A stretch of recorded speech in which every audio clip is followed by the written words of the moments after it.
So now we're going to talk about proofreading with ChatGPT. And it can do some pretty cool things that you can do in your standard, Word software, but because you can also summarize and rephrase things inside of ChatGPT, it's kind of nice to have it all on one platform in one place. So let's start with a past PDF.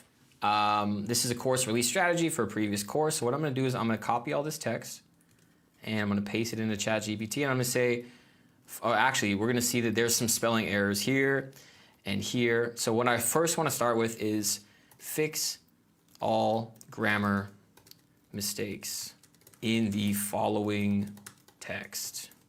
We're going to paste this in.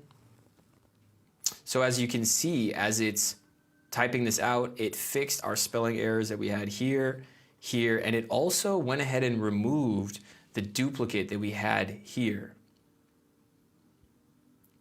So I'm going to go ahead and click Stop Generating, and one of the next things we can do is finding and replacing words or adding punctuation like parentheses, commas, exclamation marks. So I can say find and replace all of the words course with class and remove all number 4s and replace with number 6s.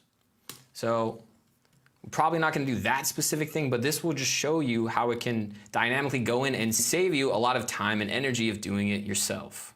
Now we can make a change that's a little bit more subtle that your normal Word application or software would not be able to do. So what I have here is a brief overview of what else but quantum physics. So I'm going to go ahead and take this paragraph and I'm going to take it into ChatGPT, start a new chat, and I'm going to say swap all complex terms with much more easy to understand terms for the average person.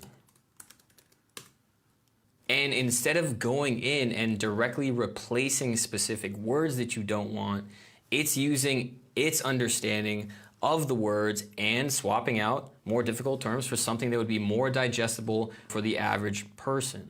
And of course, with this type of synthesizing of information, you can get as specific as you want. You can do it at 5th grade comprehension level, do it for a high schooler comprehension level, or any other specific terms.